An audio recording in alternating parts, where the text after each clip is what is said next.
do you think the prospect of this festival? It's growing, so the prospect is very strong. This is our 7th year. Verizon's a big sponsor for us this year, and they're pleased with the way that the festival has been run. Again, being 100% volunteer, it's hard. None of us are paid. I mean, I think I work more for the festival than I do for my real job, so it's a lot of work. But it is rewarding because I'm also a filmmaker as well. I make documentary films, I make short films, and I want to be able to help support a lot of the other, local and national and independent filmmakers that are out there.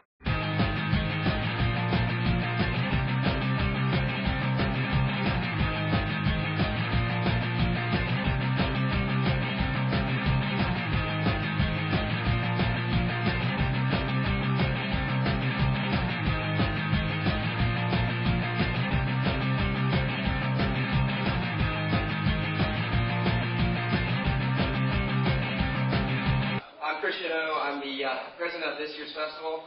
Thank you for coming out. We're going to start here shortly, but I wanted to give some thank yous out to our sponsors, starting with our presenting sponsor, Verizon. Verizon is taking sign-ups for Verizon Broadband out there, as well as they sponsored the $1,000 trailer contest for us for independent and local filmmakers to create a trailer for the film festival. And you'll see the winner before the film starts. Our silver sponsors, Canadian Embassy and Adobe.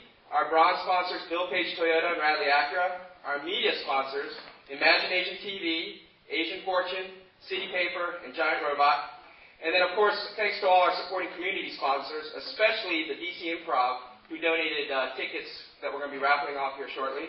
And George Washington University, Allison Curtis, for the use of this facility. Also, thanks to our fiscal agent, Fractured Atlas. And most importantly, thanks to our staff and volunteers. We are a 100% nonprofit and volunteer-run organization, so without them, this festival would not be possible.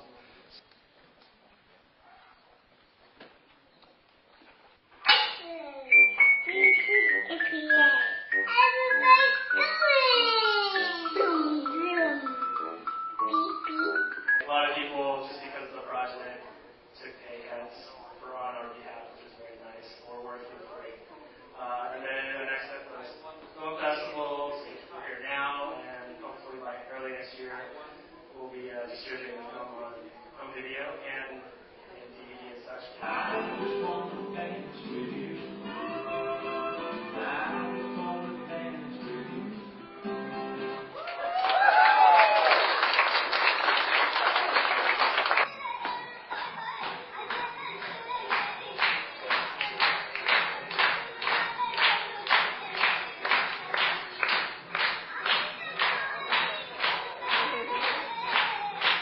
Not that long, actually, for a documentary anyway, about a year.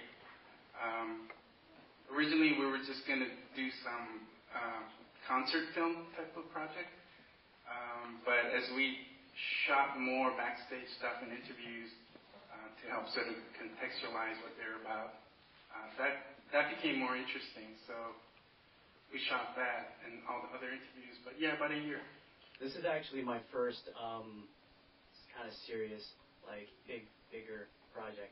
So I was really nervous and excited. And you can imagine, a lot of pressure from your brother to get it right, But it was good. We had a really good time doing it. And I'm really grateful, really, really grateful that he chose me. Or he stuck with me, but. Yeah, I mean, it was, with a film like this, it's hard, especially when actors are working free for you. So you want to be an actor, I want to be a director.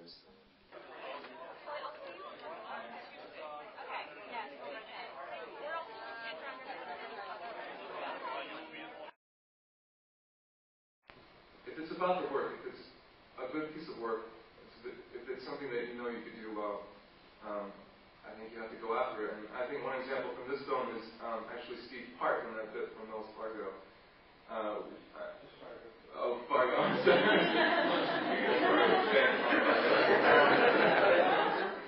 don't know. But I remember seeing that, and the point that they showed in this film was that it was about sort of another marginalization, that it was sort of the Asian male trying to go after the white woman and failing. But I remember seeing it and hearing his voice in the film because he has a phone conversation before you actually see him. And when I saw him, I was just blown away because he did the part so well that I wasn't expecting to see an Asian in that role when he came on screen. And I was just impressed by his ability to do that role and do it well. So it's up to us to tell true stories and to tell them right. And of course, they're going to, they being, the mass media, the studios, even the networks, are just going to keep trying to do what they think will make money. And it doesn't have to do with truth. It doesn't have to do with quality of story. It's just, they're recycling. So it's not surprising that they're going to do that. I just wanted to let you guys know that on Wednesday in the women's shorts program, one of the shorts is directed by a dude that was me. And it's actually not a short, it's a pilot. It's a television pilot for an Asian American high school family dramedy. It's called My Life Disoriented. It's going to show nationwide on the PBS network on December 26th, the day after Christmas. But you can see it on Wednesday. And what's really exciting about it is that in advance of the premiere, we're already in talks with different networks about the pilot becoming a series either on PBS or on a competing network. So we may once again have an Asian American television series for the first time since the mid-90s. So if you want to check that out, I know you like it. It has Samuel Kamita, Dennis Stein, Karen Anna-Chung from Better Luck Tomorrow is in it. And pretty much has everything covered. It has good-looking, really sexy Asian American dudes. Sexy Asian American gals, and it has a Hopper guy, and it has Tamil. So I hope to see you at 6:30 on Wednesday. It was inspired by two memories from my childhood. When I was 5 years old, my grandmother died, and my father told me this really lovely story that she was reincarnated into a goldfish. And then when I was 8 years old, I somehow ended up at Sunday school. It was back in the 70s, so we were playing outside, and they used to recruit people quite regularly on the street, and we got shipped off in busloads to these new churches, Sunday schools that popped up in the neighborhood, and I was eventually told that my grandmother was in hell because she's a Buddhist. And so this film is really about this little girl trying to reconcile these two ideas and try to come up with something on her own. And basically that was very similar to my childhood because I grew up parents who were Buddhists, more like the black magic Buddhism. It's more about bringing luck to the family. So I grew up in a very dual religious household. Well, before I didn't really think about acting. And while doing the movie, I learned, I guess I can kind of act, and that I would like to do lots of stuff in the film industry still. Yeah. Don't forget about the after party at Panache. Bring your ticket stub. Cover's normally $10, but if you have a ticket stub, it's free. So we will be partying there. So again, thank you. And I close this festival. Thank you for coming out.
So Wyman, Yes. you know, it's been a great 10 days. The film festival's been banging. Yes, it has been. You know, and you know, as a director of programming, do you have any last words to tell anybody for next year about, you know, what to expect,